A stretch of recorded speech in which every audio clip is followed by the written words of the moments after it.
All right, welcome to the final season episode of Lions Avenue. On a somber note, our Detroit Lions started hot, finished cold, like a piece of 3-day-old pizza. We ain't aged too well. At least that 24-7 lead did not age too well. A lot of blame to go around.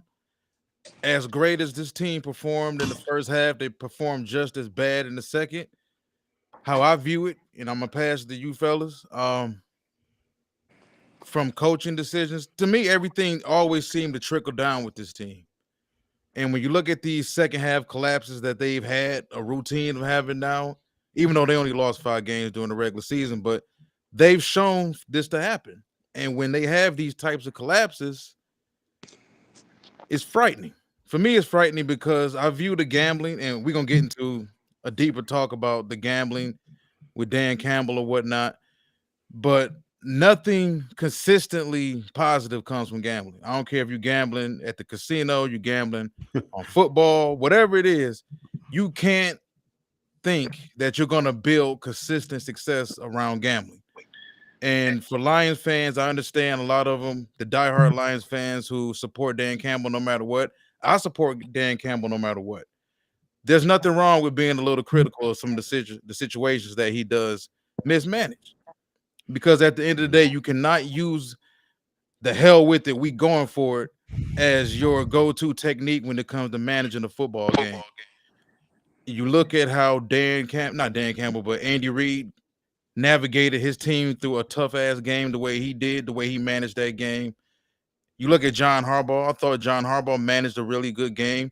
For whatever reason, the Ravens self-imploded and started getting self-inflicted penalties and the fumbles, and they seem to have the same type of meltdown we had. The only difference is they never had the lead. So I just say all that to say this. I think before the season started, Ashanti and I, we discussed the fact that this season was going to be another year in growth for him, just as much was for this team. He showed tremendous growth this season. I still think as a head coach, game management wise, he still has a lot of room to go. But like I said, the gambling can't be what you lay on, because we all know gamblers, whether we got a chronic gambler in our family or a close friend or whatever. When they high, they high. When they winning, they winning. They look like new money, smell like new money. They telling you better get your gamble game up. Look at what I got over here. But when gamblers crap out, they crap out bad. And like I said, for me, I just feel like you cannot think that going for it all the time is a elite coach's trait. Mm-hmm. In order to win and win consistently, you have to be able to manage a football game better. Now, a lot of that, I believe, goes to the fact that they don't trust the kicker. But I can't let them off the hook for that, because you've been there for 3 years and you still haven't solved the kicker situation. So, Shanti, I'm going to shoot this to you right quick, man, first. Mm-hmm. Yeah. What were your original takeaways from the game? How did you feel when the Yeah. I'm all game right. read all zeros? I'm all right. I'll just let you. I'm all right. I'm cool. I'm cool. I didn't slept it off. I got over it. I'm all right. Yeah, man. I'm extremely disappointed. You could probably tell by my text, because the reason why I say it like this, okay, like when you get that close, you wanna get there. You want to make it. You know what I'm saying? We were in a position. Um, we're in a position where we realize what we have here. We realize the growth, the accomplishments, um, the status change, the culture change, the respect.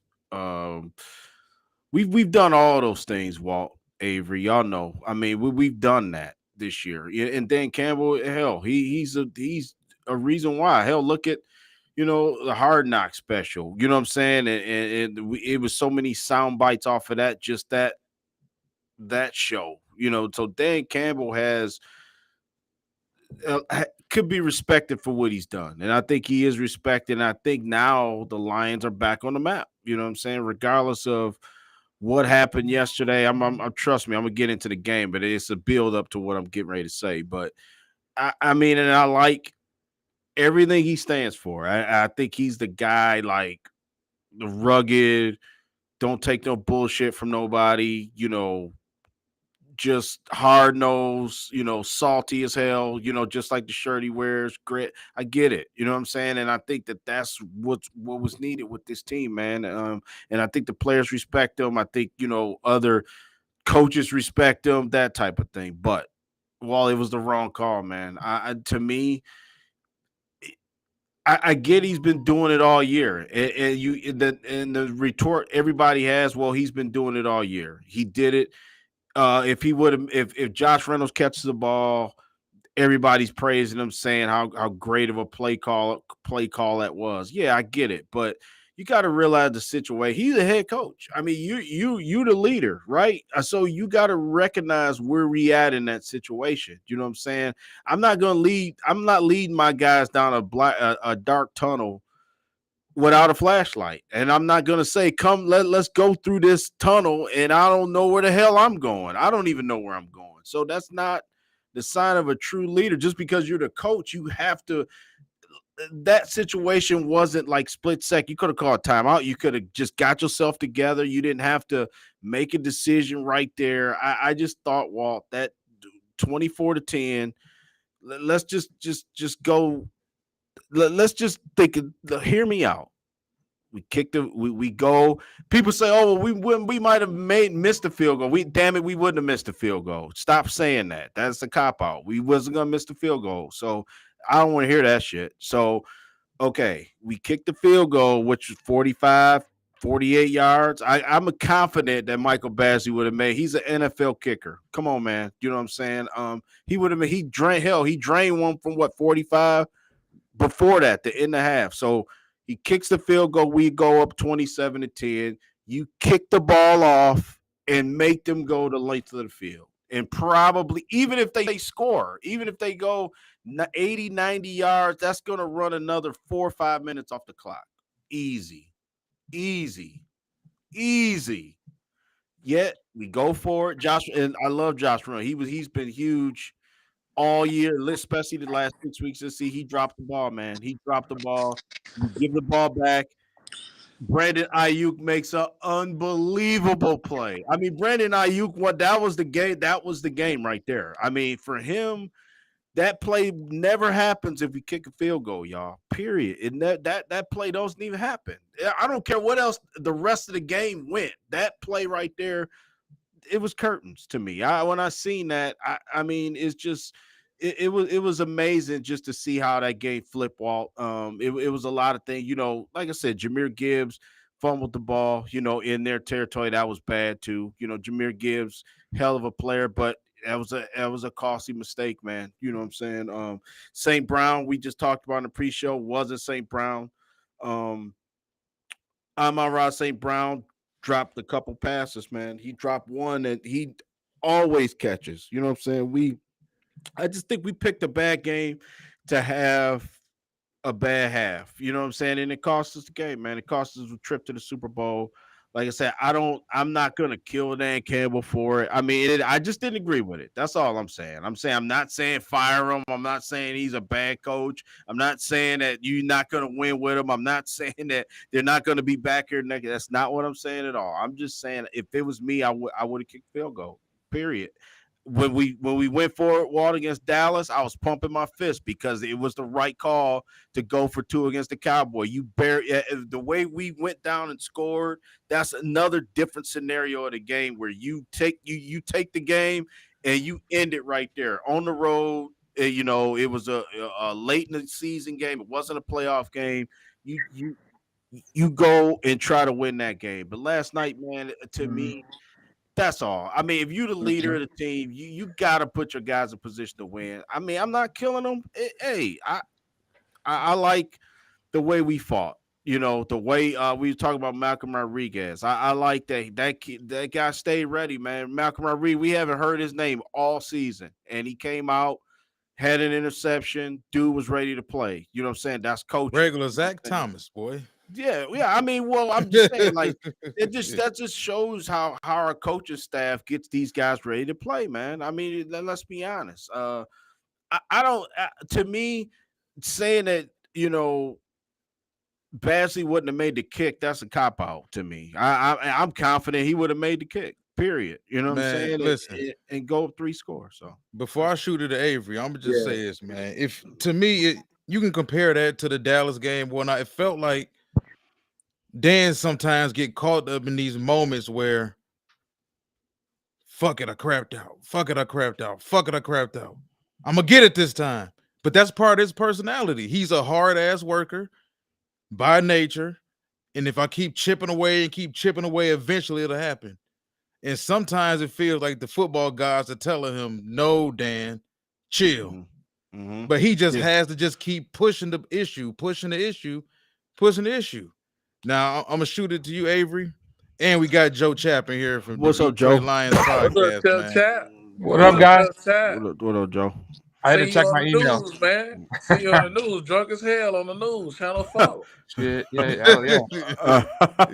Hey, you gotta get drunk watching the Lions, you know. For me, the game just symbolized pain, man. I just felt pain. Pain. I was gonna put a video out. I can't even do it. They really messed me up psychologically because of the way they lost. They lost in a Lions SOL type of way. Oh Being no. up 27, being up 24-7, like that's against a team that like against a team that you're not expected to even score 20 on.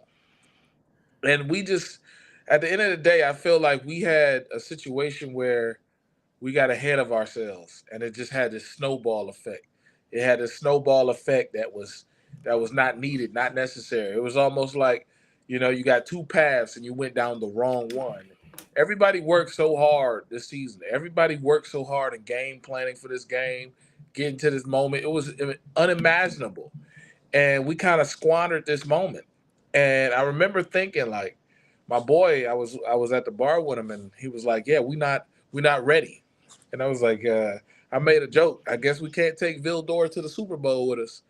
There's some pieces on this team that will not play in the NFL if it wasn't for the Lions. So we at least 1 year away. But when Campbell said at the little thing, he said at the press conference, we might not be back. That scared the shit out of me. That scared me immensely. It was Because I was like, honesty, man. we have the franchise quarterback. You made coaching mistakes in this game. You took this game from us. This was going to be our game to get into the Super Bowl, 30 minutes away from the Super Bowl. He took it from us. And I feel cheated. I feel slighted. I feel hurt. I still don't understand the whole. I got to watch the game again just to understand what was he thinking. If I'm up 24-7, just put 20 points on him. Just make it an even 20. And I don't think that IU catch happens. I mean, we got a bad secondary. We might as well take the points. And that was a thing with the Seattle game. Take the points. And no matter how I slice it, because analytics suggest that we did that 30 times this season, and we won that play 27 times. Analytics suggests that every time we did that play, it was routine for us. Analytics suggests that we did it to a sure-handed dude who catches more than 80% of his passes, and it was a shoo-in for us. Everything pointed up, and it went this way.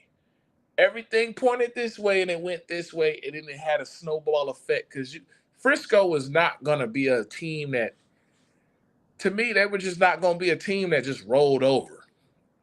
They was going to get hyped. Their defense was going to get hyped. They just needed 2 turnovers, 2 things to happen their way. And when it happened their way, it's going to be amazing. Like, it was going to be amazing for them. They knew it. They have the veteran squad. They have the stars everywhere. They've had guys who've been on a part of that system and that team forever. So those guys, those veteran guys like Fred Warner and Greenlaw and the left tackle, those guys know how to deal with stuff. Brock Purdy might not, but those guys know. And those guys, all those guys were saying, we're going to get one moment. I guarantee you, they're going to come out with a mic'd up. We're going to have one moment in this game. We're going to have one moment where this change is over. Just keep the faith. And then guess what? Boom. Because you can't sleep on a team that's that elite. They've been there 5 times in the last 5 years. You can't sleep on a team that's been there in that situation. Is a shoo-in to go every year. You have to put your cards on the table, and sometimes your cards is not 4th and 3. Sometimes your cards is, I got to be conservative today because these dudes right here gonna sneak up on me because they nothing to play with. Yeah. They've been to the dance in the last 4 years. They've been to the dance in the last 4 years. They've been in the NFC Championship game. They should have won the NFC Championship game last season, but they was out a quarterback. And Jaquiski Tart dropped an interception. There was an interception away. You think you got to play with them? Oh, you're not playing with them, man. So I just wish we had a field goal. And then it's bad enough. He did it twice. You can't make this up. He did it twice. And I just felt pain. And today I'm finally at a place right now where I'm okay. I got to go in the off season because I can't talk about it too much because I'm at the bar. I look at the lady next to me. The lady next to me got a statue from 1993 and a keychain and stuff. I was at the playoff game and this lady crying. The dude across from us watching TV, he like 50 years old. He got a tear. He got the one tear coming down his eyes. I'm angry. I'm like, there was so much emotion in this game, man. There was just so much energy when they went downhill. It was just so bad, man.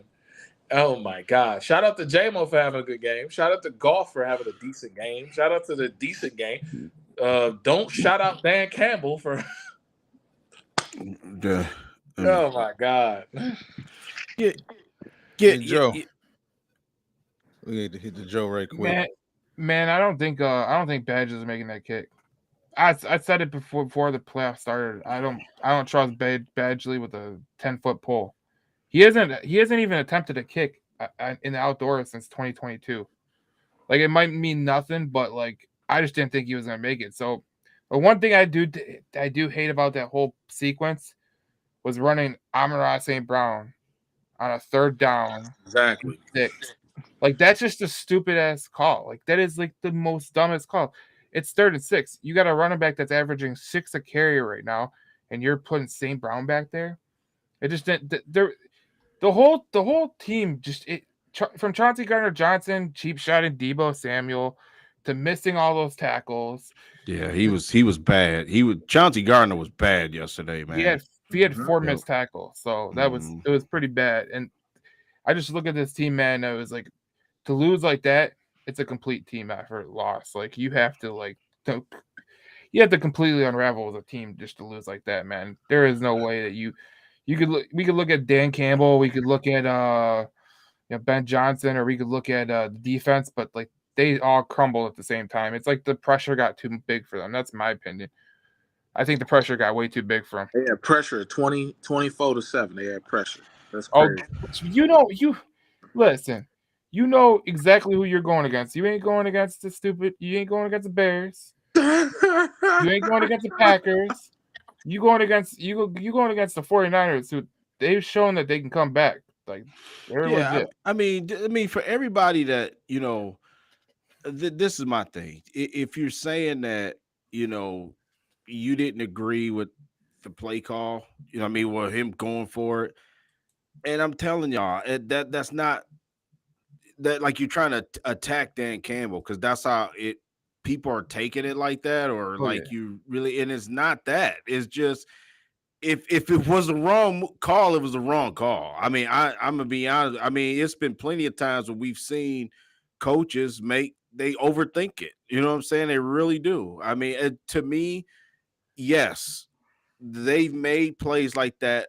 It what sucks is he didn't make it. You know what I'm saying? Because we even got people in the comments saying if he don't catch the ball, obviously we know if he catch the ball to drive, the game is over pretty much. You know what I'm saying? I get all that, man, but I don't know. I hate it. I hate the situation it turned into because I was like this is my thing with this team. You know what I'm saying? Like, we all know that they overachieved.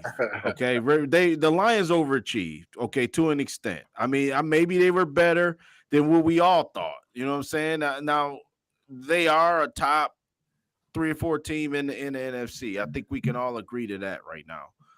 And I think that they could be to piggyback on kind of what Avery was saying, what Coach Campbell was saying. Like, only thing I think he wasn't saying we wasn't gonna ever make it back. I think he was just saying it like taking it for granted. And like, you know what I'm saying? Like, okay, just automatically, like, look at the Eagles, look at the Bengals, look at Buffalo, look at, you know what I'm saying, teams that you would think, okay, they're gonna be perennial NFC, AFC championship team, you know what I'm saying, making it to this game every year. And I think that's what Dan Campbell was trying to say. If that's the play that got us there, I seen a comment in the comments. If that's the play that got us, it's the same play that got us there. Mm-hmm. All right, bet. Here's something for you. Isn't every day a different situation? Isn't every game a different situation? Can't you read the room? This is the biggest stage your franchise, your organization has been on. And this is what I want to piggyback off that. This is what I've been saying all damn day. Because of that shit, man. You can't. Go ahead. I'm gonna let you finish, and I'm gonna chime in with it. Go ahead. I'm with you on this. I just feel like it's a straw man argument. It's the play that got us here. So you're telling me Brad Holmes drafting talent didn't get you here. You're telling me that good deals and getting out of bad contracts in the past didn't get you here. You're telling me a 9-8 start last season and having some type of like some mojo in Kansas City didn't get you here. You talking about like they're telling me the 30 plays of 4th and 3 or 4th and 6, the 30 plays that we went for it and we 27 of 30 got us here. What did it get us in the Dallas game? Where did it get us in Seattle?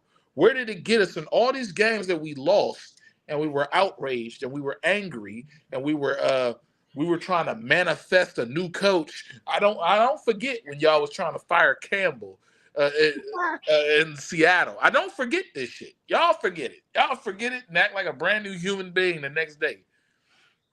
This is the NFC Championship game against an NFC contender who's been there for 4 or 5 years. This is a team that is built up completely, like they're on a whole nother echelon of team. Them, the Ravens, and the Kansas City are a trifecta of teams that don't even touch nobody. Teams can't even touch them. You play the best conservative game you got.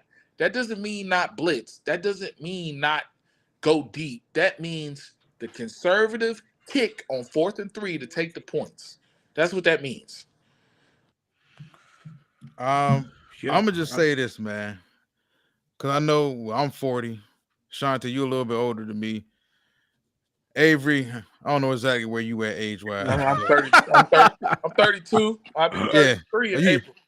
Oh yeah, you from this era. This your era. But no, how does it make you guys feel to see? Because at the end of the day, analytics don't factor in human error.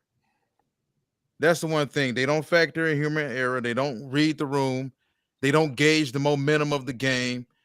They don't favor the matchup. They don't know who the matchups are. They're just telling you in number-wise, this is what should happen because patterns say this.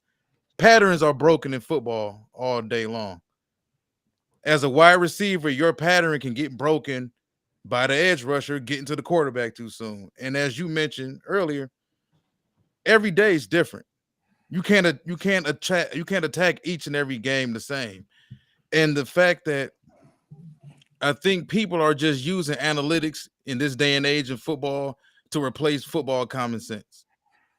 Because anybody can go Google some numbers and say, well, this says this. So the call is right because the pattern says that this should happen, and this and that. And there's a lot of this is coming from people who study numbers, never played football a day in their life, really don't know much about football, but they're telling you this is what the numbers tell you. You guess what? And some of these coaches get caught up in not coaching. They get caught up in reading damn numbers. They lose football common sense. They can't gauge, okay, you know what? The game is unraveling. My team is struggling. My young team is struggling. It's my job as the head coach to not fuck the game up. Don't make it worse. As a head coach, your job is to not make shit worse. Not gamble.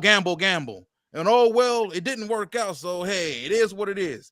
Yeah. No, as an elite head coach, you can't fucking manage a game that way. And it's pissing me off that these fans think that this goofy shit is the way you manage a game day in, day out. Right. Oh, well, we gambled. It didn't work. No. As I mentioned earlier in the show before Joe joined us, nothing consistent, success-wise, nothing consistent comes from gambling. Whether you gamble for a living, you're a degenerate gambler who goes to casino every day, or you gamble on football, sports, or whatever. How many gamblers do you know that made a damn good living? 6 figures, 7 figures, all fucking gambling. 1%. Gambling is up and down. You have erratic highs, you have erratic lows. And when your head coach coaches that way, you're going to have erratic highs, you're going to have erratic lows. You can't do that. Yeah. Now, I will agree. I think the big issue with him is maybe, and Ashanti, you and I said this season, if the offense is better, maybe he won't go for it on fourth anymore. Well, he did. And the offense was better. So can I really say now that if he gets a really good kicker this offseason, he's going to change? What if it's a 45-yarder, he decides to wave off his kicker? If you don't trust your kicker, I'm sorry. Need to. Yeah. I think we're going to have a new kicker. Exactly. You have 3 years to get one. Well, the only thing I can say is this, because I see people in the comments and this is why okay, even Joe, and I know Joe, a smart dude, and I really respect Joe's opinion. I mean, even Joe saying he wouldn't have made it. I don't know the rationale. For me, I would have lined him up and tried to kick the ball. What's wrong with that? I don't get what's so wrong with trying to kick a field goal, man. In that situation, because that's football common sense, and the analytics tell you not to. Go ahead, Joe. How many times do you go to practice? Like if you at practice every day, you know what this guy's capable of. You know what I'm saying? So part of my thinking is because they didn't trust. Okay, if they were at Ford Field, I think they're kicking that ball. I do.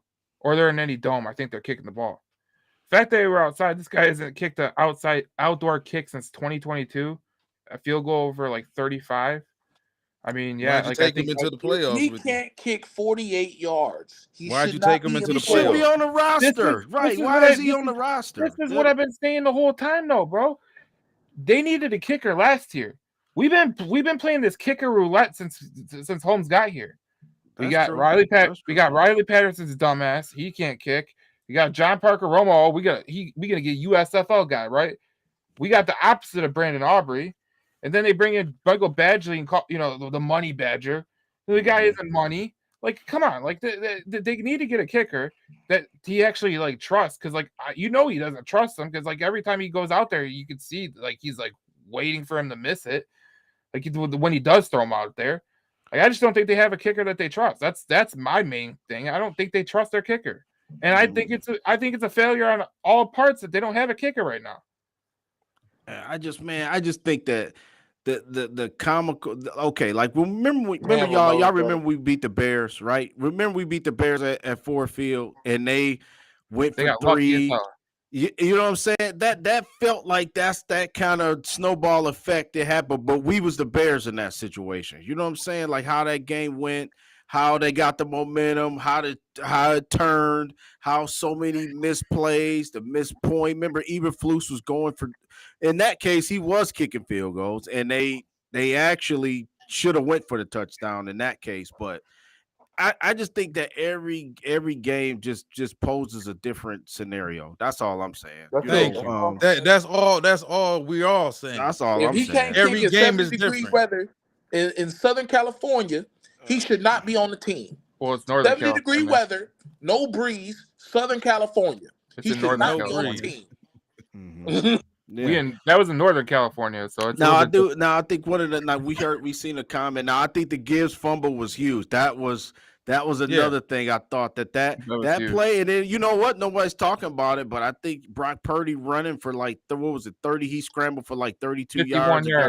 Yeah, and it was, but on that one play, Joe, remember he got the first down and some more yards, and I think that was a backbreaker, man. I mean, the Lions never touched him. No one touched him, and he ran out of bounds after he got like 30 yards. You know what I'm saying? To set up that last touchdown. So, I mean, yeah. It was a comedy of errors. A lot of things that went on. Like you said, Josh Reynolds, of course. You know what I'm saying? St. Brown, we mentioned that. The Gibbs fumble. Like you said, the ball bouncing off of Vildor's helmet was just the sign that it wasn't going to go well. I knew when IU caught the ball. That was an unbelievable play, man. I give Brandon IU credit for just the concentrate to catch that ball like that. You know what I'm saying? Yeah. And you know what? I mean, the Lions fought hard. I mean, if you was to tell me we would be in that game in the fourth quarter and hold Christian McCaffrey to under 100. Well, he had 132, I think, total yards, but have under 100 yards. They really didn't do much. We controlled the game. Well, if you look at the stats here, total we had them in total play, we had them in total yards, we had them more rushing yards, more passing yards. They had us only in time of possession. That was it. You know what I'm saying? And the Lions controlled the whole game. So that tells me that it was 2 or 3 plays in the game that turned the game. Yeah, controlled the first half. But I was telling Avery, like, before we went on, it's hard to really figure out, engage these two teams. Now they'll play in the regular season next year, but both teams played a really good first half and a shitty, well, not first half, but one half a great play, one half a shitty play. Jekyll and Hyde. Yeah. And it led to a 3-point win for Frisco.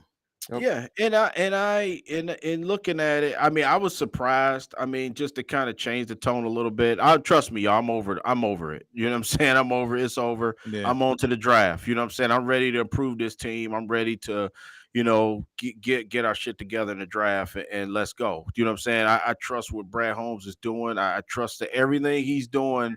I think it's a situation where right now we need some pieces, man. Aiden Hutchinson needs some help. You know what I'm saying? Too many UDFAs on that team. Yeah. Whoa. UDFAs. Wait, last year I was told that we had the marvelous James Houston. Like, we didn't need to draft no edge player. We didn't need to draft any edge player. We got James Houston. Yeah, Hold on. I was told Broderick Martin was going to be better than Chris Jones. Right. Yeah. Well, look. You can't take Vildor to a Super Bowl. That no one knows. You can't do a media day. I was also told John Kaminsky was better than Chris Jones because he was more of a team guy. He can't get off blocks. He wear that black visor and can't get off blocks. That tell me everything I need to know. He looked too cool to not be able to get off blocks. Hey, you can't wear that visor and miss like 3 tackles. So that's number one. Yeah. But Lee McNeil was great. Lee McNeil was great, man. Lee McNeil, my guy. I just hope he might be a guy we might lose because I think open market he might command more money. You know what I'm saying? But ultimately, I mean, we see even a receiver. It almost seems like our offense kind of lacks. I know we got St. Brown. I know we, you know what I'm saying? And you know me, St. Brown's my top guy. You know what I'm saying? But it's almost like we kind of need another receiver, man. You know what I mean? Just like another guy who's like in the red zone type. You know what I'm saying? Just in the red zone type of receiver. If I can compare one, maybe like I don't know, like what's like a not Calvin Ridley. I just think we need a guy who can catch a Metcalf. Somebody that's the big body. You know what I'm saying? Because St. Brown is like low key, he's the type though. 6'3", 230, probably run somewhere around 4.28. Like he had the highest recorded miles per hour, I believe, in all of college football, second in all of college football last year. Is you done as saying? Yeah, Chris, I hear you, Courtney Sullivan. Frank Ragnow retiring? We might not be able to get that receiver. Yeah. Frank Ragnow, is that true? I haven't heard it. I haven't seen it. Nothing popped up on my phone yet. He said that he's gonna take some time to like figure out what's going on with his health and shit. Yeah, so Frank's been battling.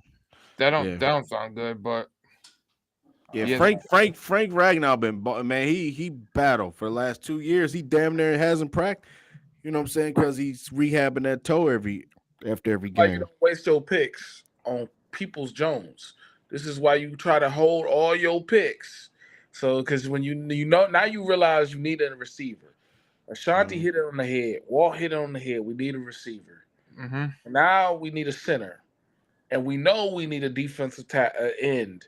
A defensive maybe need a defensive tackle, but we need a defensive end, and we need a corner, Yep. and we got to pay golf. Yep. That's why Campbell said that crazy. That's why he said we might not be back. He bracing y'all for impact. That's what he. Yeah, I mean, when you look at it, I mean the dynamics of Montgomery and Gibbs. I mean, they gave us, the first half. I mean, it was like, and it was weird because we did to them in the first half what we was doing to teams all year. When we were successful. You know what I'm saying? And it didn't matter that they were the 49ers. To me, it was like they were the 49, but we still was doing what we would do to everybody. That was so shocking to me that and to lose the game in that fashion, I think to me that was the more disappointing thing because it was like we got whatever we wanted. You know what I'm saying? And kudos to the offensive line just being able to stack up. Penei Sewell is just he's been amazing, man. I never thought Penei was as good as he is coming out of Oregon. You know what I'm saying? I did. I followed him and I was looking at tape. You was telling me, but Dancing bear, boy. I didn't Dancing bear. I didn't see it. Oh, I thought Rashawn Slater was supposed to be better. Yeah, he played that right left tackle. I mean, he one big reason I think people love Rashawn better is that Rashawn plays a lot more physical. Well, at least at that point in time, he did. He gets into fights with people. He pushes it. He does the little extra stuff that people like on film. But Sewell almost wanted to beat Aaron Donald's ass. Like, who's Slater fighting?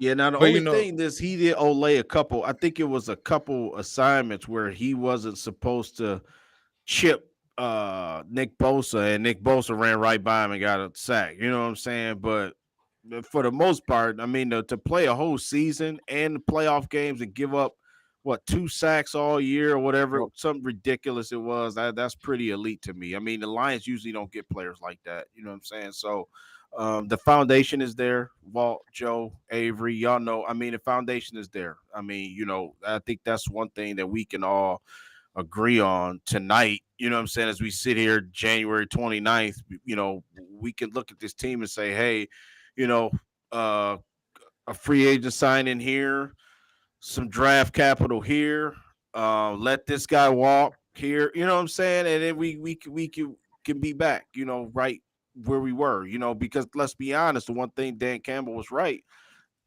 Our division ain't getting no easier, man. Our division, Minnesota, Green Bay. I mean, not so much Minnesota, but I think Green Bay, Chicago, Detroit. I mean, all of us are going to be like it's going to be a slugfest, man. I really do. I think, but the Lions are right there. I mean, I'm not saying that those teams are better than us or will be, even though our schedule going to permit us to be more. Not taking a week off, you know what I'm saying? Because now we get in that first place schedule. You win the division, you get the tougher schedule. You know what I'm saying? So, so next year is going to be a real test. You know what I mean? Are we really legit or not? You know what I'm saying? Which I think, again, we've already built the foundation for that. So, like I said, the body language tells a lot. And it was just like, man, for me, well, just talk about. I mean, were you surprised? Because I was surprised. Like, tell me what y'all think. I mean, were y'all surprised that the Niners looked like they was on the ropes, bro? I mean, to me, they didn't look like that team that beat us in the second half. And the first, I mean, they was like the game was. I mean, I couldn't believe it. I couldn't believe what I was watching, man. I mean, what was y'all thoughts on just like seeing the 49ers? I thought the 49ers was this big bad Goliath that the Lions couldn't hang with, that everybody was saying that, not us, but the national media was saying like how tough a team they were supposed to be. To me, they look beatable to me. I don't know. I mean, I could be off base, but I think the Chiefs are going to tax that ass. Yeah. Do. Oh, you gonna watch the Super Bowl, Joe Chat? Yeah, I'm gonna watch the Super Bowl. Oh, okay, you gonna see Taylor. You gonna see Taylor. Oh yeah, that's my Yeah, you gonna see Taylor Whiskey. 4 times for 3 hours. I got to get my friendship bracelet ready. You know. Okay. The haters gonna hate. No, what's funny about that? What you were saying, Ashanti, though, like obviously we know that we know that they were like beating the crap out of them, and I know that everyone's looking at the third quarter as like the field goal that they should have kicked. I am telling you right now, if I'm gonna get mad at Dan Campbell for one decision, he should have gone through for the touchdown at the end of the half. It's like the kill shot, man. Like you got a team on the ropes, you can send a message. David Montgomery was 6 yards per carry, man. Yeah. You going for the kill shot. This is not like the Bears. This is not the Packers. This ain't even like the Saints. You go in there, you go for the kill shot, and they kicked that field goal, and I was like, man. Well, what if the analytics told them not to do it though? Well, okay. Well, you stopped. He was in his bag. You stopped that now. That OC was in his bag. That first he was half, in his analytics bag, boy. He was in his bag. He was moving through. Sewell was going on the trap and the counter, and Sewell was going in motion. It was crazy. And Sewell was a receiver, and people was reporting they was in their bag. They could have did anything in the first half. Man, that analytics stuff is like if you live and die by the analytics, you become the Houston Rockets, you know, where you jack up like 1,000 threes and then you can't play defense, you can't get in the lane and nothing like that. That's exactly what analytics do. Yeah, I mean, pulled out all the stops and the 2 flea flickers. I never seen a flea flicker go underneath a receiver. I never seen that before. That's a new Jared Goff era. My bad, Ashanti. Go ahead. No, you good. No, I was just gonna say, I mean, just get back to the point. I mean, Kyle Shanahan. I mean, and then they've been knocking on the door. The 49ers been knocking on the door for a couple years, and I did hear somebody on the radio sports channel today. You know, this is a team that they've been in this situation, and they almost felt like the minute it didn't go right for us, and we made a mistake, they capitalized on it. You know what I'm saying? It was weird how that everything changed like a light switch. You know what I'm saying? And I think veteran teams can sense that when when you make a mistake, they're gonna make you pay. You know what I'm saying? And then that's the margin for error is so. Remember we said before the playoff. I think I was on record to say in the playoffs, every play is magnified. Every drive, every quarter, every game, every situation is magnified in the playoffs, bro. I mean, you can't say, this didn't matter because we was also talking about football too. It's like a 24-7 lead in the second quarter is the equivalent of what, a 10-point lead in the NBA. Mm-hmm. In the second quarter, today's NFL. Yeah, and when you dealing with a team that has that much damn playoff experience and they playing at home. Yep. Now, we were at home, the game may have went a different way. Absolutely. But you're talking about an experienced ass football team with a quality head coach, quality roster. They got all their people out there. Bosa was getting some pressures, and that was my issue. And I brought this up before the playoffs. If we did play Frisco, and I brought it up earlier in the week, what happens if that wave hits Detroit? Can they withstand that wave from the 49ers? Because if you can get them into a fight, you can beat them. But when Frisco goes on that wave, do they drown you in it? And I brought this up a few days ago. They drowned us. You did. Yeah. Yep. They drowned us. We couldn't withstand the wave, and they drowned us out. I mean, we're a young football team, though. We weren't supposed to get this far. I think we have some serious building blocks on this team. Of course, Sewell's one of those guys. The running backs are. But on a year-to-year basis, the team is going to be different. You have to consistently reinvent yourself. So we don't know. We could lose both coordinators. Josh Reynolds more than likely will be gone. We can upgrade from him. Ben Johnson. Yeah. So it's hard to figure out, man. It's hard to figure out, but this is a hell of a football team. I'm just saying it. They're a hell of a football team, and there's nothing wrong with a Lions fan saying that. We're not drinking Kool-Aid or whatever. We actually have a quality-ass football team. And with a few more upgrades, I think we can They don't need much. I Like think Sneak. if the young, let's say this crop of the last two crop of draft classes keep on developing, Yeah. and one of these guys in this class becomes a star. I mean, Laporte is already going to be a star, barring injury. Let's say JMO really the clock goes off on JMO in year 3, and JMO becomes that guy. Yep. We don't need much. Yeah, We don't we need need that. much at all. Yeah, and then you know what? I would just want to say, like Jack Campbell, another guy, man. Jack Campbell played great. I He mean, I got better thought, as the year went on too. yep, the second half of the season. I remember what I was worried at the beginning because he wasn't even out there at training camp. You know and how stuff long it like take that, you know. linebackers, man, to really come around in the NFL? Yep, it can't post it. It can't put Branch. You know what I'm saying? Yeah, he's right. You know what I'm saying? Go back, Walt, to Raw podcast. I see they put something. Maybe we can all hit that. Do you think we should go out there? Yeah, there we go. Detroit. I like all those guys except for Daniil Hunter. I mean, I don't know. I mean, maybe long in the tooth for me, but I love Christian Wilkinson. I mean, that's a guy I've been kind of wanting to get. Jalen Johnson was just on the podcast. I think that kid hungry as hell and want to get paid, man. I think he would be great in a Lions uniform. You know what I'm saying? And Snead, both of those guys. You know, big frame. It seemed like they can handle any top receiver in the league. I just wanted to hit that because I think that's huge. I mean, a little subtle move like that, give one of them guys the bag. Be right. Let me ask y'all this: out of the guys Raw podcast put in his comment, who would you want? Because I think like Christian Wilkins, the only way we sign Christian Wilkins is probably if we ended up letting Aleem walk. I doubt if they would pay both of those dudes. No. I say Jalen Johnson. I would take Jalen Johnson. I go Daniil Hunter all day. He'll be a damn good rental, especially if he can get us 13 sacks. I like Daniil Hunter, but I also like Snead because but Sutton is suspect. Sutton needs to sit down, and I don't care if he's on the flat or he's on the buzz. I don't care if he's on man, zone, cover 3. It doesn't matter. He's trash. He's a discouraging fixture in the defense. So I need a real cornerback there. I don't need no guy who fell off in the middle of the season. I don't. Man, all it was hold on, y'all throwing too many gangsters out here at me.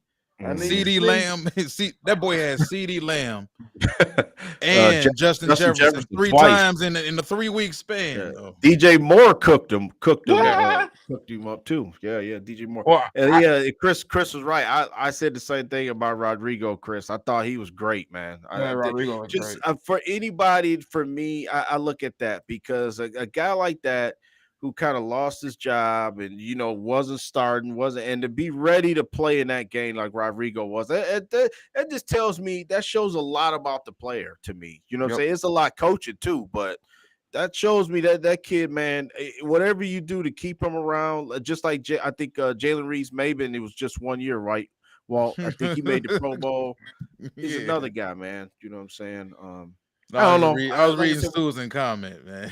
We got some good. Though. We got some good building blocks, some good decisions to make. But we can't keep everybody. So that's what's gonna, I think now this year, a lot of people gonna raise their eyebrows. Or some people already seen maybe 5 guys. I read an article today, and it was 5 Lions that probably won't be back. Charles Harris, Romeo Quora, thank God. Vaitai. That's why you get that 29th pick.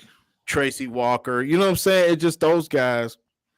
And like you said, good riddance, all of them. But Tracy Walker kind of sentimental because he kind of he was kind of the first guy to kind of sign him and Decker. There ain't nothing sentimental about that, man. Yeah, but to me, he reminds us of the Quinn era.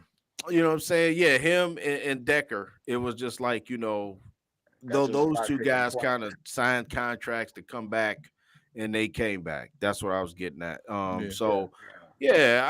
it's just, it's just fun now that the season's over. So now we can talk about this. You know what I'm saying? We're not disrespecting this guy and saying that he's not going to be on the roster anymore. You know what I'm saying? I just thought, for me, my final thought, like on the season as a whole, just for the Lions. I mean, that'd be sick. Marshawn Lattimore. Yeah. See, that's for you, Avery. We can go toe to toe. Yeah. I'm like, oh shit. We get him? Oh shit. But injuries, Tracy I don't know, Walker but is we get him? bummed. Tracy Walker is bummed. Tracy, I'm not gonna joke about Tracy. You did a lot of good stuff, you know. Yep. But He did, but he wasn't one of the babies. Like me and Ashanti was saying, they picked everybody else, bro. They drafted Branch. They drafted Kirby. Yeah, he's done. Yeah, $8 million to sit on the bench. He was sitting on the bench the first season, the first year, start of the year. Mhm. I'm like, we paying him $8 million. Sheila ain't going for that, man.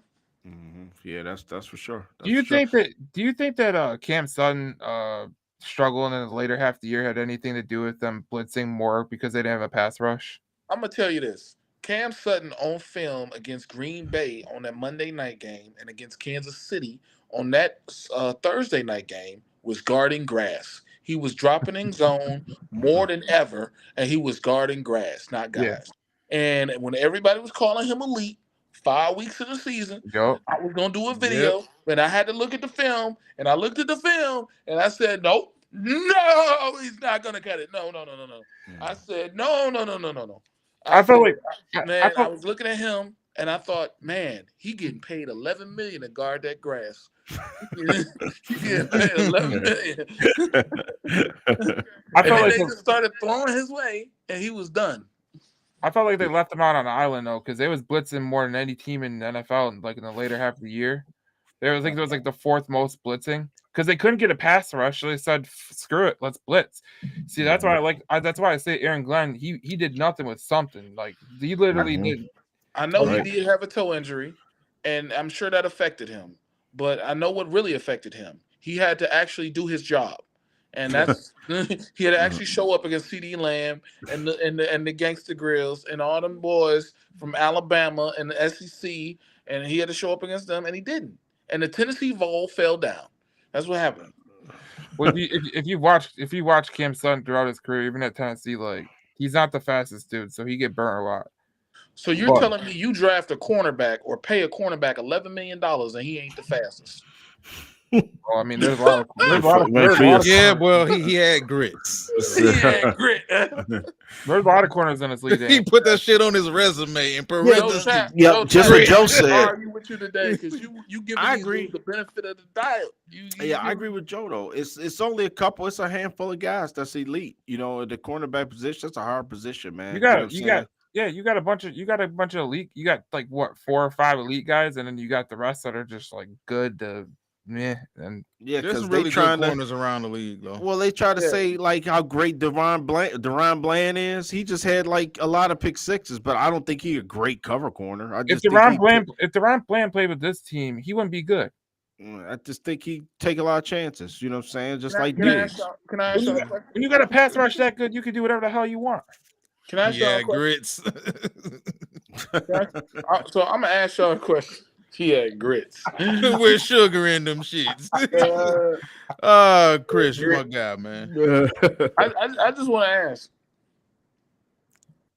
against Metcalf because we got to play the NFC West against Met. Do you trust him against Metcalf? And I just man, listen. My thing is this, bro. We gotta go out there and get us. We got to go out there and get us a corner that can run, and we got to get us an athlete out there, bro. A name. You see Ashanti? We got to get an athlete. I said one name, and he dude. Nah, man. You know, y'all. He said Sutton super waste basket. He's super cup of cognac. Like a little cup of cognac.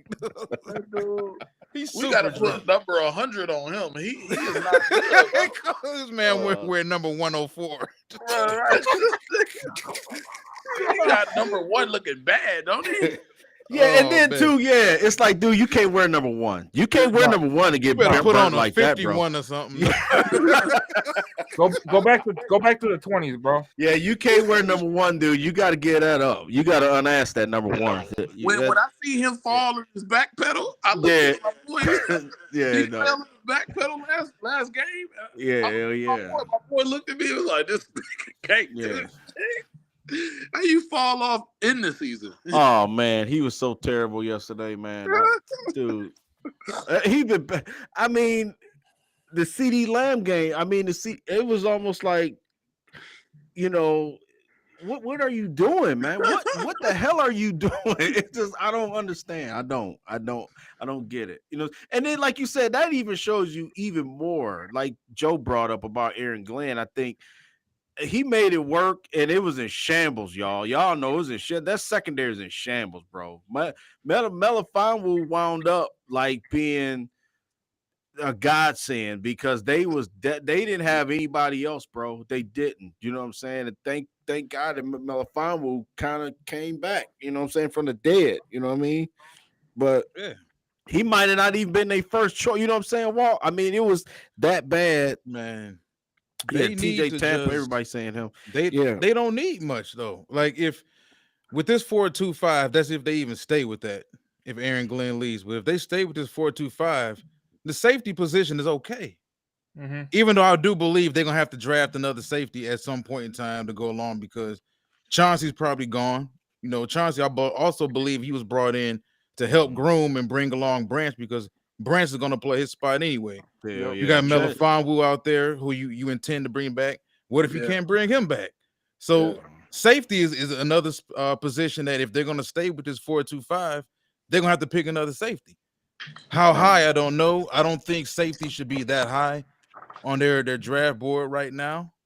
But dude, like the corners don't have to be great. If we had a really good number one corner, we can draft that guy. He may develop in that. I see Raw Podcast brought up some corners, Kool-Aid McKinstry, Terrion Arnold, a guy who I really like out of Alabama. You've been saying him, Nate Wiggins, Kyrie Jackson of Oregon. Then you got the super athlete, Cooper DeJean. They're a really good player at corner away. Get you an athlete, man. The athletes at wide receiver in the NFL are too damn top tier to not have an athlete at corner. Like, let's be honest. Look at the dudes who's coming in now. What you gonna do with a dude like Xavier Leggett if you're not a damn athlete? I don't care about technique and watching film. There's nothing you can do at 5'10" or 5'11", running a 4.5.5 or 4.6 against a dude who's 6'3", jumps 40 inches, and runs 4.29. Mm-hmm. Look at the receivers coming in. We got Marvin Harrison Jr. walking in the league. We got Malik Neighbors walking in this motherfucker. Like, you have to get corners. That's why in last year's draft, I was so gung-ho on getting Christian Gonzalez because he fits the stereotype of what you want out of a number one corner. I'm tall, I'm long arm, I'm athletic, I can mirror, I can play man, I can play off zone. I can do everything you need me to do. That's what I remember Chris Sims brought him up. And he said that when you look at Christian Gonzalez, he looks like what you want the corner to be. He has that Champ Bailey look to him. He has that Charles Woodson type look to him. You can't keep trotting out these damn construction barrels at corner. You can't. I like anybody. I'm just saying it does a disservice to the rest of the defense. You have to get some dudes out there. You can't trot out Sutton and Baltimore.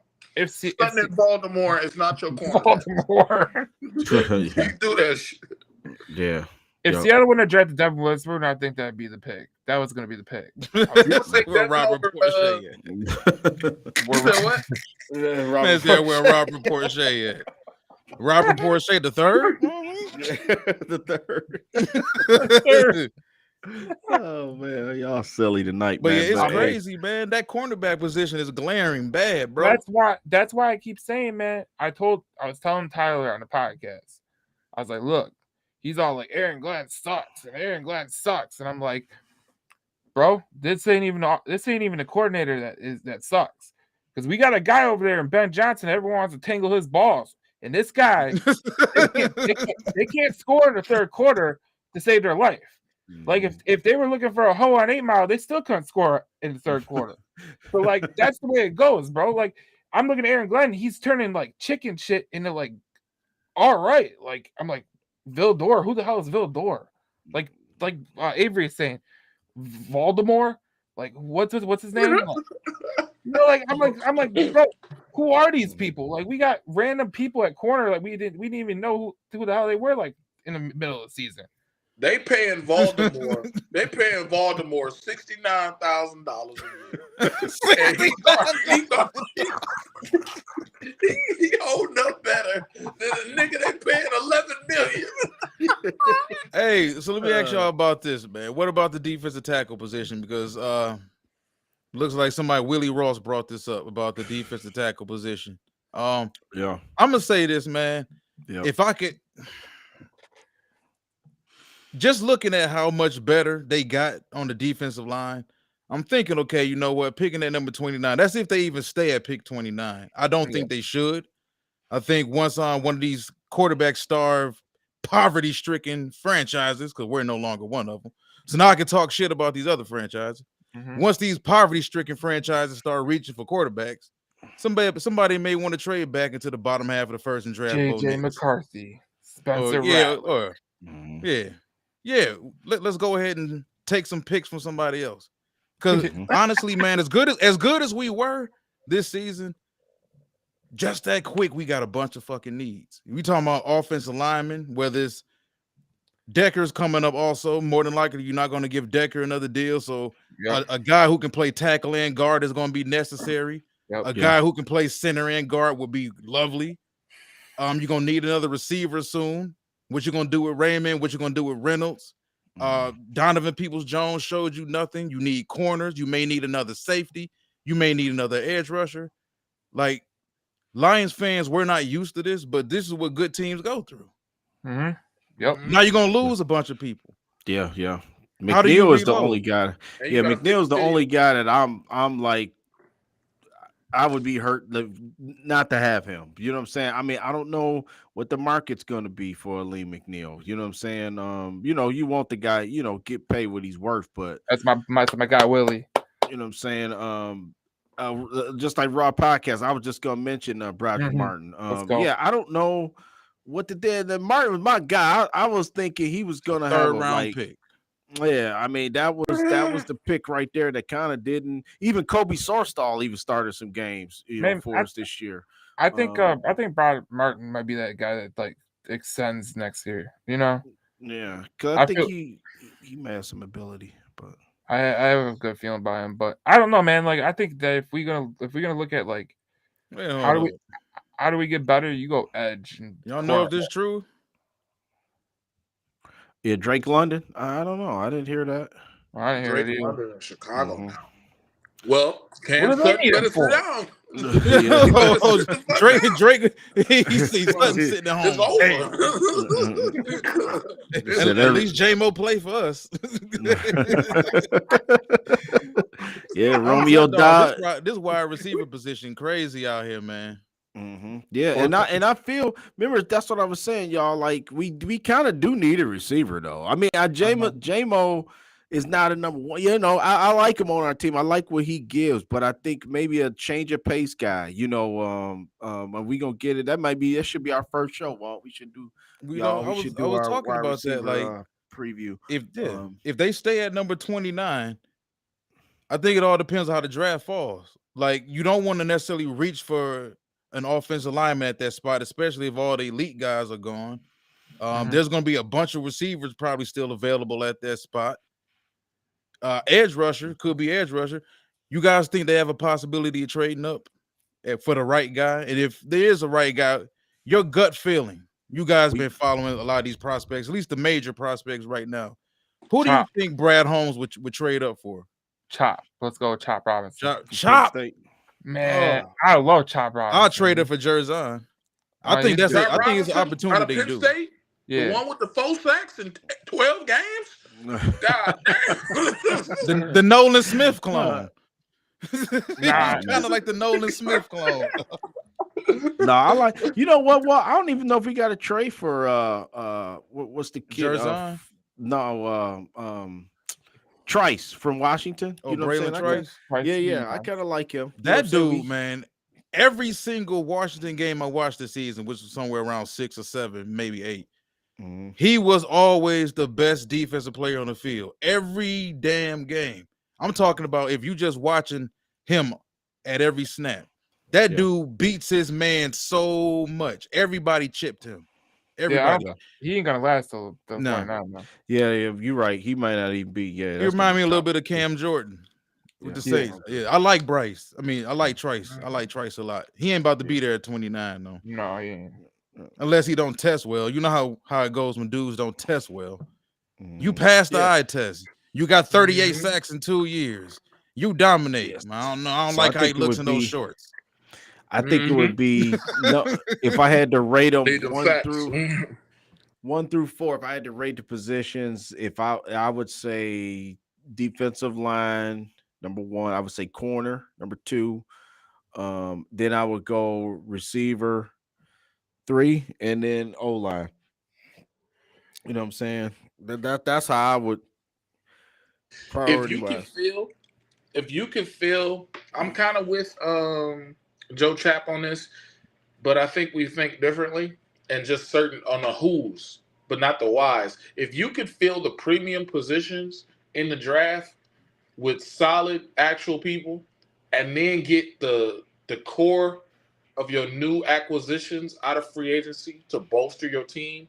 What I mean by that is you can bring in a free agent corner, maybe two, and then you can get that stud guy, the guy that's a stud, and then you can bring in a defensive end, a rookie defensive end in the first or second round.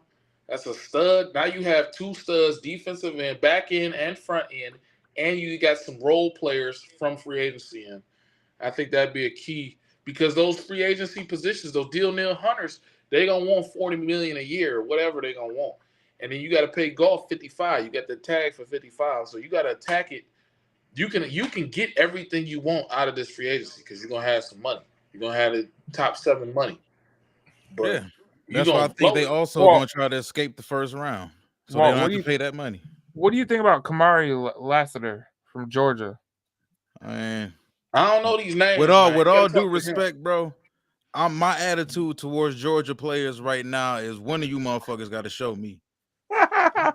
At least one of y'all. It's weird how over the last 2 drafts, man, none of the only one that really panned out is Quay Walker.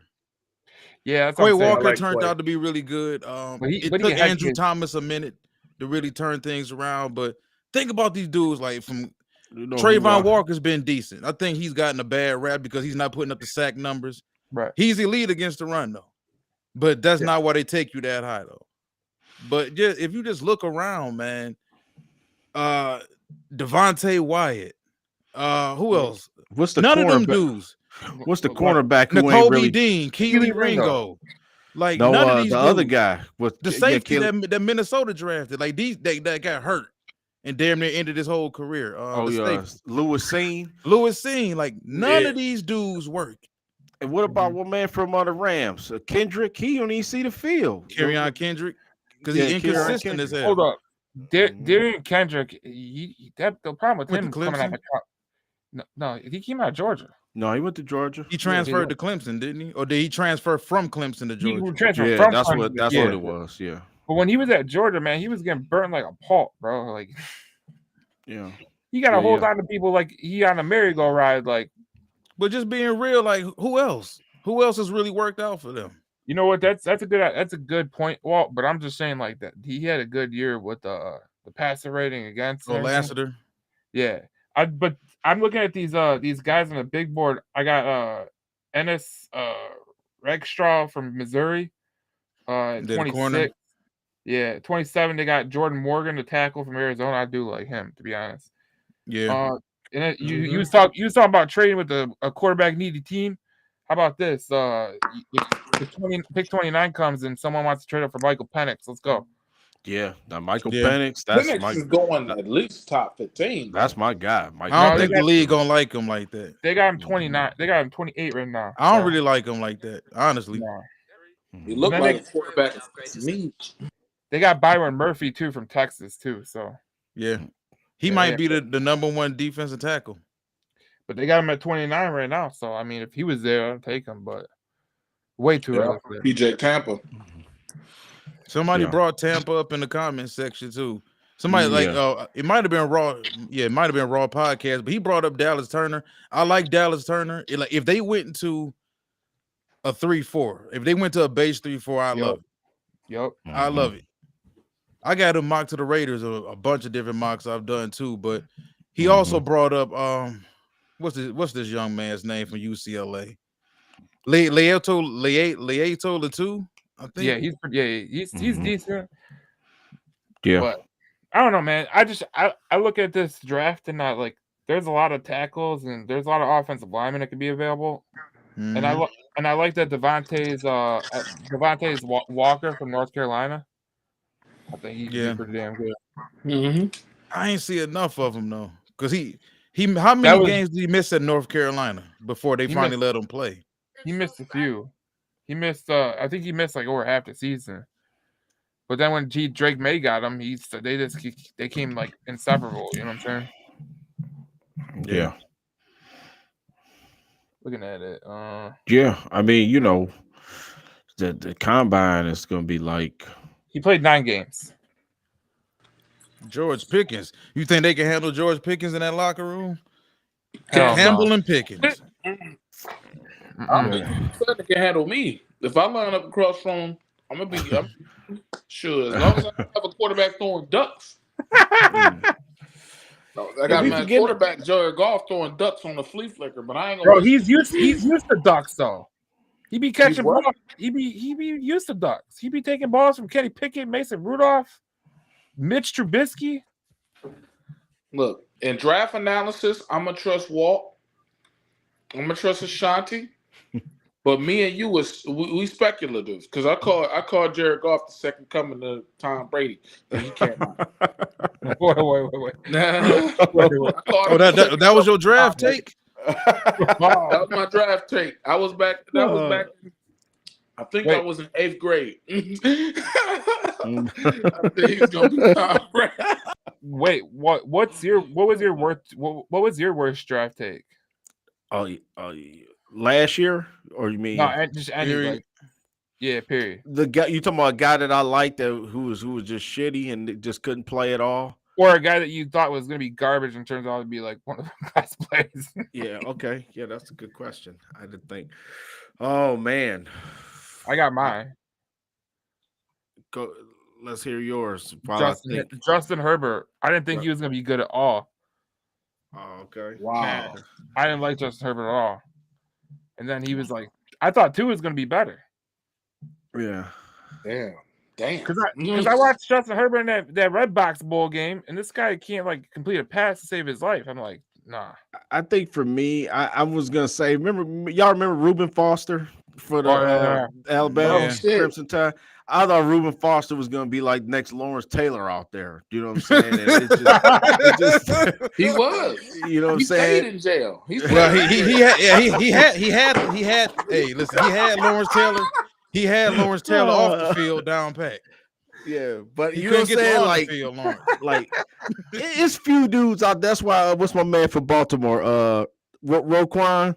Roquan looked like he want to kill somebody, dude. You know what I'm saying? I mean, it's very few guys out there like that. And you know what I'm saying? Was it Nick Bolton? That guy wants to kill people too. Like for the Chiefs. Yeah, I like Nick Bolton out of Missouri. Man, he just hits. He goes in there. He wants to kill you. Like he wants to wreck your world, bro. Like. You know who I was really high on? He was listed as a tight end last year. I seen it on Texas. Xavier Hutchinson. I remember Walt. I was really high on him, and he really the receiver. Yeah, and I like CJ Stroud. Maybe next year they get him into the offense a little bit. I think Xavier Hutchinson got some ability, man. You know what I'm saying? Coming out of Iowa State, I think he was a guy that can make some play. Like what's the guy? I don't even want to say Aaron Hernandez. What's the other guy? Like Kellen Winslow type. You know what I'm saying? Don't say him either. I'm just saying, junior or senior. I'm trying to pick a light skinned dude that can ball. I'm just trying to pick one light skinned tight end. Jeremy Shockey, a light skinned black dude, damn near. That man said, "I don't want to say Aaron Hernandez, so I'll just say Kellen Winslow." You might as well say Eddie Winslow. And next he's going to be comparing a running back to OJ. Yeah. Hey, Jameer Gibbs reminds me of a young O.J. Simpson. I just got to see who you interested in. In 2 years, they'll catch the case. Y'all seen how he looked at that camera when he stiff-armed Winfield. Y'all seen that, Jameer Gibbs. Damn, Ashanti, next you're going to be comparing St. Brown to Ray Carew. Oh, let me stop, dog. Let me stop. Oh, man, dog. But yeah, I think this team got some issues, man, that need to be filled, bro.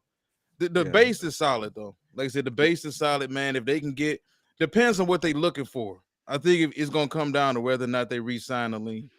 If they can re-sign Aleem, then you can go ahead. You can find a space. Aleem a free agent now? Yeah. Yeah. I think Aleem is free agent. After Next this year. I thought it was this year. Hold on, I'm next gonna look year. it up right now. I thought it was this year. Let's see. No, because this year we got a bunch of like no-name contracts. Like because he was a third round. He was a third round pick. Yeah, the biggest one we got is Jonah Jackson, and like I don't know if you want to extend him, but I'll resign Jonah if I get rid of Halapuli Vitae. Yeah, because he eating up a lot of salary cap. Yeah. Man, that was probably the worst signing we ever had. Well, no, I take that back. Trey Flowers was one of the worst signings we had. Yeah. He let's see, 4-year deal. Well, that's his rookie. This is rookie contract. Yeah, 4-year contract. So he 23? Yeah, you're right. We got him on 1 more year. We got Aleem. It looked like so that's even better. We got St. Brown, Aleem, and Penai all at the same time. Okay, that's even better right there. You know what I'm saying? We got him 1 more year. You know what I'm saying? Protected. So, like I said, this team, man, is in good shape. I mean, when you look at it, and it's funny, out of all the defensive linemen we had, Isaiah Buggs is the one that makes it to the Super Bowl, man. That's funny. That's real funny to me. You know what I'm saying? He was on our squad. Did he all year. He talked smack about it. Said he was talking. It feels good to be in a locker room full of dogs, but you ain't one of them. You ain't one of them. So what it matter? What'd he say? Hey, he said it feels good to be in a locker room full of dogs. Yeah, who he signed with? Chiefs. Yeah.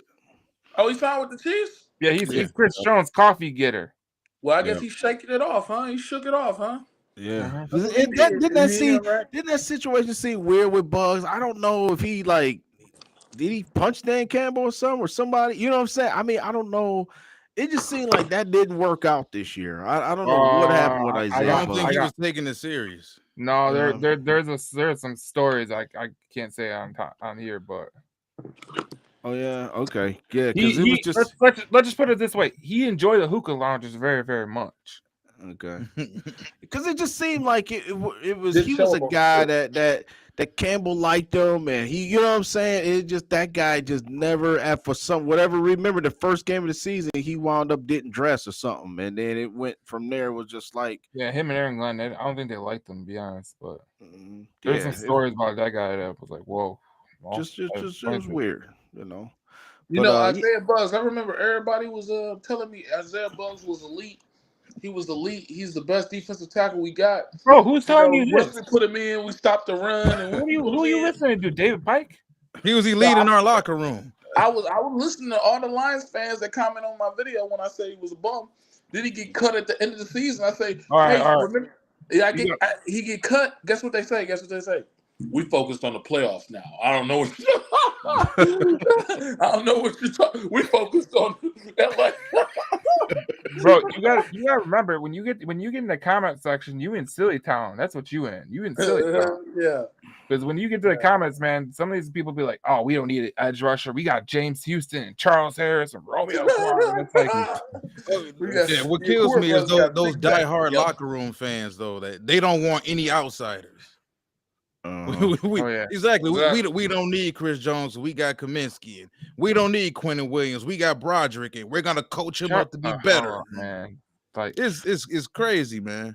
It's like it was. I remember the team. We gonna coach him up. What? I remember. What the fuck? I remember this comment. I remember this comment to the T because I was like, "Oh, we should trade for Roquan." We remember when Baltimore traded for him. We should trade for Roquan. And then everyone's like, "Oh, we don't need a bear linebacker. He ain't that good." I'm like, right. Yeah. I mean, right now, it's now this is where like Are we in silly town now? you could remember we've been talking about it, Walt. It's like to get from your team from 3-13 to now to where we at now. Now it's like, Walt, this is where I believe that you posed an excellent question. Like now I think you can make a trade. You know what I'm saying? You can make a deal where you move up 15 spots. I do think this the year to do it, Walt. You know, you make a big splash in free agents. You got know this close, man. If you got this close and you have the opportunity to build a winner, I understand you can still consistently build for the future and to win right now. Yeah. And you and I was talking about Chris Jones. Like if I'm Chris Jones at 31 years old, at this point in time, I'm taking short deals for the money. If you feel like Chris Jones can step in for the next 2 years and help you on this defense, That's it. give him his 26 mil. Yep. Give him his 27. You can afford it over the next 2 years, over the offseason. You can afford it.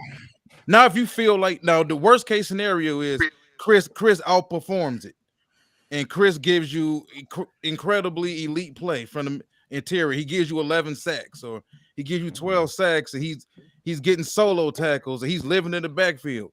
That's what you want. Now, you don't have to pay him at 33 years old or 34, but I think this team can continue to build. They have the draft assets to continue to draft well, pay somebody in free agency that you can think help this defense for the next couple years, and go win this shit, man. Like I don't think being passive this offseason is the way to go. I don't want to see us go out like the Pistons go out. Well, I heard we got a ton of money, and then when the offseason come, they don't get nobody, or they overpay for a bunch of bullshit players. I need Holmes to do what Stevie Y did with the Red Wings. He was like, "Oh, we need a goal scorer. We going to get the Brinket. Oh, we need another guy. Oh, we gonna go get Patrick Kane." Like that's what good GMs do. They recognize like the time is now, and like let's go get these guys, and like let's actually make a run. You know what I'm saying? Right. And that's what and Joe's right. And I think now he'll do that because even Dan Campbell kind of hinted. Remember at the end of the game yesterday, he was like, this team gonna be different next year. He did say that, and I do believe that. Remember, they kept saying, like, we got a plan. We sticking to it since the beginning of the season. I think now, this coming year coming up, I really do, Walt. I think this the year where, like what Joe just said, you make a splash, man. Like you said, Walt, if it's a player, so we know what we are, right? Mm-hmm. Team-wise, right? We know what players that we want. So if it's a guy that we target in the top 15, I guarantee you he'll go. We've seen him move up to get Jameson Williams. We've seen him move up. You know, Brad Holmes move up and get the guy he wants. So I believe this the year, Walt. We pull the trigger and we really. Why y'all throwing shots at my man though? He already at the Dollar General right now. At the Dollar General. He coming with the Fabuloso. Did you Fabuloso. The Dollar General brand bleach instead of the Clorox? Right. You want the Neil Hunter? You want the Neil Hunter? I got Daniel Hutchinson. He got he ain't getting Clorox, he's getting Dorox. I'll get this powdered bleach. It works just as good. Did you see that comment by Did you see that comment by Dan Campbell today? What he said? He said the more you win, the easier it gets to get attached to players. It says you have to be able to take emotions out when making these roster decisions. Damn right. So it sounds like to me like he's about to make some decisions on like guys that he thought was going to be around for a while. Aquarius. Yeah, that lets me know he's matured. Tracy Walker. Yeah. Tracy Walker. Look, grit means get rich on today. Yeah, well, I think the wild card's going to be Jonah Jackson or to see if they're going to sign him in a long-term deal, or are we going to go cheap and get another lineman? You know what I'm saying? Another stud, because quiet as kept, we need another linchpin lineman on the other, another guy maybe to fill. I'll let Jonah go. Yeah, I'll let Jonah go. There's a lot of quality guards in this class, man. Yeah. We can upgrade over Jonah, especially considering that we want to run the football. Even if they lose Ben Johnson, the philosophy of running the football, it's still number there. one is going to stay there. Bye, Ben. So you go ahead, like I said, I keep bringing up Cooper Beebe. Cooper was one of my favorite guards last year. He went back to school. Dude been he won off Big 12 offensive lineman of the year 2 years in a row. Hell of a player, man. Hell of a player. High school wrestling state champ. I like all that stuff. I told you I like guys who play multiple sports, but if you want to get a guard in there who can step right in and at least be a road grader, and until he gets caught up as far as when it comes to the blocking scheme and learning terminology, this and that, he's one of them. He's definitely one of them. And I was going to ask you guys, Cooper Beebe from Kansas State. Oh, and I was ask you guys about the center position because to me, I would rather lose Decker before I lose Ragnow. Finding an elite center is ridiculously tough, man. Yup. Ridiculously tough. I agree. And it's going if he walks away, man, that's something else. Like you talking about what plugging a rookie center in, or you talking about signing some guy off the scrap heap or free agency that's not who's pretty much a stopgap. He's not a long-term there and getting two guards like Sourcedal over here and then drafting one that oh my god. Yeah, because remember we was talking about John Michael Smith last year from Minnesota. Remember what we was kind of that was my guy, yeah. And I think that would have been good. But like I said, Sourcedal did all right, man. I mean, he he can get better too. We need him to. Yeah. Sourcedal had a couple starts. I give him credit. That was a decent pick, man. He can develop into something. You know what I'm saying? So, man. I'm glad. Man, Kelsey. Yeah. So Avery, Joe, y'all be with us for the draft. I mean, it's gonna be fun this year. And then the draft is here. I mean, that's even better. Yeah. It's gonna be here. Oh, I got something planned there. We got to put some money up. We got to go down there because we got to be down. Oh yeah, definitely. Yeah, for sure. Because like, when we tax money coming. Okay, I already took the time off work. I'm gonna be down there all 3 days. Well, I might have a spot where I'll be like I could do the podcast from and everything. Yeah, because the contingent, I mean, just from every state, all 32 teams is going to be great, like just people trying to, get content out and just get a taste of Detroit and get a taste of like the authentic now. And our team is good now. So, I mean, it was perfect timing. I mean, the way this season ended, I think, is a showcase of what's to come, what I'm saying? And to slide right into the draft, I think, it just couldn't have been a better timing for this team, man, for this franchise, as a whole. Like we done had a whole day to sleep it off. Everybody, passionate about the Lions. So that's why we all got our opinions. It ain't no reason to be upset at anybody. You know what I'm saying? Because hell, we just doing this just just to say what we believe and what we think this team could be. You know what I'm saying? And whatever the case may be. So I mean, I'm looking forward to it. I'm looking forward to the draft this year because now that used to be our Super Bowl. Now it's like now we getting guys to make it back to this, getting back so we can make it to the Super Bowl, that type of thing. So, just looking, I mean, just the last thing, before we get out of here, guys, I mean, let me just put the question out there. Like this season, I mean, is it safe to say they surpassed what we thought they were? I mean, Avery, I know you a tape watcher, a tape, you know what I'm saying? You watch I mean, just from what you saw from last year to this year, was it like, you know what I'm saying? Like, you've seen improvement. You've seen some nuances that you liked, or was it anything? I'll just say this. Was it something that you can just hang your hat on and say, you know what? I just thought they would win one playoff game and lose in the second round. I didn't know they would go as far as they did, and the seeding really worked out for them. And the refs wasn't crazy this year. Wasn't.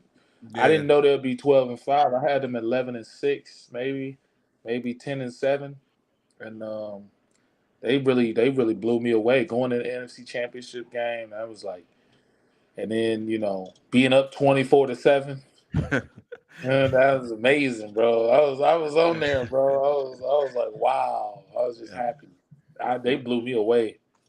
Yeah, Joe. I mean, Joe? What about you? I mean, I know you. Just share your thoughts. On this season. I mean, I had them at 12-5, so and I had him winning a playoff game. Not like I didn't have him winning 2 playoff games. But I think what I take out of this whole season, man, is like the rookies that they drafted are dogs. Like that's the one thing I take away. Like they couldn't have got a better draft class. And people was when they did the draft, people were saying they reached on this guy and they reached on this guy. I don't see a damn reach on that in the first 2 rounds. I really don't. Jack Campbell looks great. Jameer Gibbs looks great. Brian Branch looks great. Sam Laporta looks great. Like Our best pick ain't even playing yet, but when he does, watch out. Who that? You'll see. No, don't start. Yeah, I mean, before I left Walt, take it away from me. I mean, just like me, I think I had them 10-7. I think I had the Lions at 10-7. I had them winning the division, but I had them only 10 wins this year. I thought it would be more of a dogfight within the division. That's why I had 10 wins. But playoff game. I didn't think it would be 2 playoff games, let alone the NFC Championship game. Listen, I'm disappointed because we were knocking on the door, bro. I mean, you can't get any closer than that, to be, in the game we played yesterday and to have a dominant first half. I mean, it was just all things pointed to we was going to Vegas, bro. You know what I'm saying? I mean, and to have it not happen, I think a lot of people, just turned emotional and just like, voice not pink because we passionate. I mean, we Detroit, bro. We wear our heart on our sleeve, man. You know what I'm saying? Regardless of what sport it is, what team it is, we fall in love with the players, everybody walking around like, yeah, I like, football fans everywhere. Oh, like Sam Laporta, the greatest tight end there. You know what I'm saying? Or we talking about see, there we go. We talking about Hendon Hooker already next year. You know what I'm saying? People can identify with this team, man. You know what I'm saying? And I think that's a testament to, the year we had is a magic carpet ride, man. I loved it. I loved every minute, every game, man. It was like, it was some fun games. I'm just to tell y'all the game that showed me that we were serious. They beat Kansas City. Yep. That showed me that carried over from last year. The primetime game against Green Bay and Lambeau. That was a huge win, I thought, at the time, for this team. Going to out in I keep saying San Diego, out to LA, beating the Chargers, beating them at their game, scoring 41 points. You know what I mean? The Dallas game will forever be memorable. We'll never forget that Dallas game. I think, more so than the championship game. I think the Dallas game would be in everybody's mind for the next 10 years. You know what I'm saying? What happened? Yep. So the electric culmination of having Matthew Stafford come here and beat the Rams, the atmosphere for field. I mean, just y'all know. I mean, it was phenomenal, man. Just the people. We met some awesome people this year. Just going to the games and just interacting with Lions fans. I mean, it's just really, a breath of fresh air. You know what I'm saying? To have a team right now that everybody. Let's be honest. Some people came back. Some people was like, man, I'd be damned if I watch a Lions game, buy a shirt, buy anything. I'm not watching the Lions. I'm not going to the game. I don't care. They suck forever. I'm never, you know what I'm saying? I know some people like that. But they like, hey, bro, I'm watching the games now. You know what I'm saying? So that's a credit to Brad Holmes and Dan Campbell, though, Yeah. Because they built a team that everyone could be like, they could latch to, Of course. Yeah, Walt, you could take us home, man, and it's in this thing tonight, recap, what you thought, for the season, and then we can get up out of here tonight. I had them at 10-7. I had them and Green Bay both at 10-7. Knew that they would win the division. I had them winning the playoff game. Did I have them winning 2? No, I didn't. But they went from 3-13-1 to 9-8 to 12-5. Only thing about this is there's nowhere to go but down now. Anything is considered a failure if you don't make it back. Like you can win 14 games next season. If you bite down on the first round exit, it's a failure. Nope. But you can win 10 games, squeak into the playoffs, and make it to the Super Bowl, and that's the success. That's why I told you before the season started, I really didn't care about the record. I wanted to see the production. I wanted to see them get better, because you can not win the division and look better and be a better team, or you can win the division, win 10 games, in a tough year in that division, move on and be a better team. They're clearly a better team.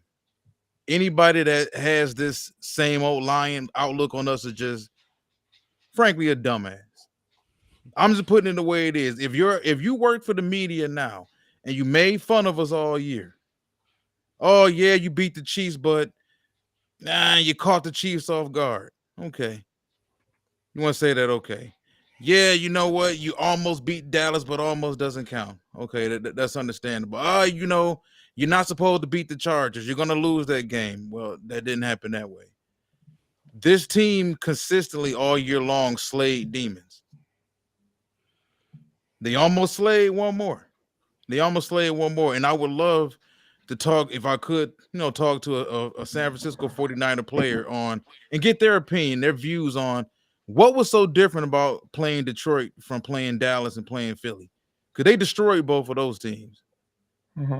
Like I said, I would love to talk to a San Francisco 49er player on what they feel like the differences was. But this is a team that has a real culture.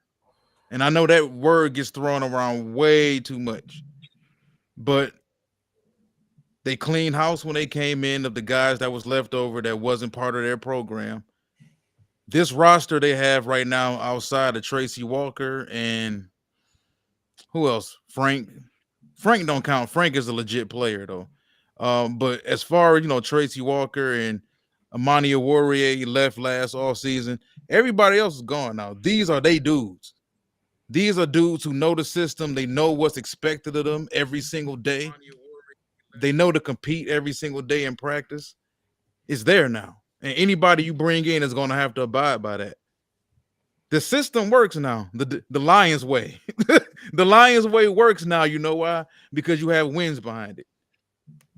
You can't have a culture. You can't have shit if it's a bunch of losing behind it. Facts. Exactly. So, yeah, this team is there now, man. They just have to. This is the first major test for them. If you lose both coordinators, what do you decide to do? Are you going to be extra loyal to the guys that are coming up in the ranks on your roster, your coaching roster, and hand one of them the keys to this card? You're going to hand the keys to a 12-5 NFC championship caliber team to an inexperienced guy? Are you going to go out and get somebody? Are you willing to bring in a quality D coordinator who's trying to come in and make this defense better, who may not want to run the 4-2-5? Yep. What do you do offensively with the offensive coordinator position? Or they could just send him packing. I don't care. But but if he leaves, what do you do? Man, you got people on staff that are ready to go. Yeah, I get it, man, but yeah, we got a lot to talk about over the next 3 months. I don't even buy that Ben Johnson hype, man. I think if you get you get Hank Fraley, you get Tanner Hainstrand. I think to be an offensive coordinator or defensive coordinator, especially an offensive coordinator, you just gotta have a development with like the quarterback. You know what I'm saying? So I don't know, man. I think they have someone in house that they have ready to go. That's my opinion. You don't think if Ben leaves and heads to Washington, he takes Engstrand with him? I mean, that's if the Lions don't block it. Yeah, they might offer him a job. Well, what about JT Barrett? They could take his ass. I don't care. Yeah. Oh, he was short anyways. Damn. You ain't tall enough to be an OC. Yeah, Antoine Randall. That's a good Chris. That's a good choice by Chris. Antoine Randall. I was thinking that too. Tampa Bay interviewed him for their OC position. Yeah, he's been on the staff. I like him, man. You know who's an underrated one? Scotty Montgomery. Yeah, running back. Yeah, so he did a damn good job. He was the one we were talking about earlier. Didn't Scotty coach in college? Yeah, one of them coaches. I think it was him at East Carolina. I think. Yeah, Scotty Montgomery. Yeah. So I'm with you. I think that if he leaves, which all signs point to him leaving, they're going to replace him with someone in house. But Adam Schefter said he might not leave. So that's crazy. Yeah. I mean, I hope he leaves. So. You got a real serious love-hate relationship with this guy, man. No, I just got a hate relationship, bro. All these third quarters, bro. That's what it is. Yeah, you're right. Offensively, defensively. But And more all right, man. offensively. Yeah. So that's the end of the 2023-2024 season. It's time to jump into the off season, man. Let me throw my boy back out. Yeah, it's yes, sir. Hold it's on, time to get the draft popping. My phone died. Yep. It's trying to get the draft popping, fellas. We got to get let's get the people knowing what we drafted. You know what I'm saying? I think a lot of people just don't know who these guys are. You know what I mean? Or, oh, you took this guy in the 4th round. You never know, but you just like this guy, dog, man. Relax. You know what I'm saying? That type of thing. So, yeah. I mean, it'll be good to have our first. Avery. I know. Where Avery at? Did he go to Miami? Damn, Avery paid. Avery paid as hell out here, boy. He got a hologram of himself, and he's still alive. Oh, damn, YouTube is good, boy. YouTube paying good, boy. He got that Bitcoin. That's that YouTube money, boy. I tried, man. I tried to break the background. Yeah, man.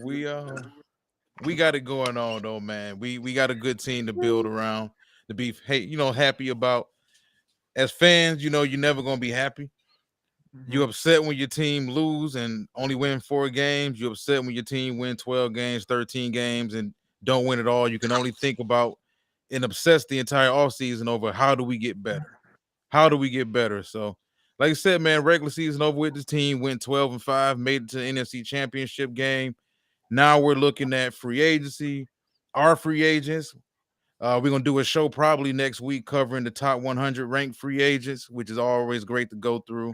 Yep. Always great. It's my favorite show. Yeah, one of my of course, roster moves. We're going to go through the cap. We're going to sit down and bring up over the cap, go through all of the money and everything, all that stuff. Y'all going to get it from us, man. Y'all boys going to be back because we got a lot of shit to talk about over the next few months, man. So, Joe, Spirit of Detroit, we want y'all back. So, man, I'm always up for show, man. Yeah, Joe owed me a show. I've been talking about this show with Joe. All right, we gotta go, bro. What do we gotta talk about? All right, we gotta talk about. You gonna send me your number. All right. You know what he do? He do that shit. My people call your people. He do that shit. He do that. Shit. Hey, don't tell me. You gonna tell me he Tommy Davidson from Martin? Have your people call my people. Right, exactly. I'm black. Did you miss me? Did you miss me? I ain't got nobody. I got me. We'll make an appointment. Make an appointment with me. There's one Lions podcaster that would do that. I'm just saying. Yeah. I'm just saying. We gonna this is the Lions Syndicate. Oh no shit. You'll get me banned off YouTube. Look, man. You messing with the rich and powerful. Look, man. You messing with the Wizard of Oz over there. the more like the Wiz, but we gonna be back for that show. That's gonna be a good ass show, man. I know it is. You said next Wednesday? Well, no, we should be back Monday. This week. I hope we could be back sometime this week if the news break about Ben Johnson or some news break about AG or whatever. But if we finish this week up dry as hell, then we might as well just start over clean next Monday or next Tuesday and jump straight into the season, the off season. As far as the home free agents, guys we need to re-sign, guys who can step and just evaluate the overall team, probably. Yeah. What about if we do our remember segment last year? Stay or go. Remember, it was just flat out. Remember, we was naming 2 guys. That's what we're gonna do when we go through the free agents. So we can add. It'll be great. It'll be pure entertainment with Avery and Joe with us now. We can do it. We can do that. So that'll be good. All right. Hell yeah. Yeah, that'd be good. All right. All right, Lions fans. 12-5. NFC Norris champs. I just always wanted to say it. Didn't get a chance to say Norris when the Norris was actually around, but NFC Norris champs, baby. Made it all the way to the NFC Championship. Now it's time to reload and come back next season, bigger, badder, tougher, and with more grit. Till next time, one pride.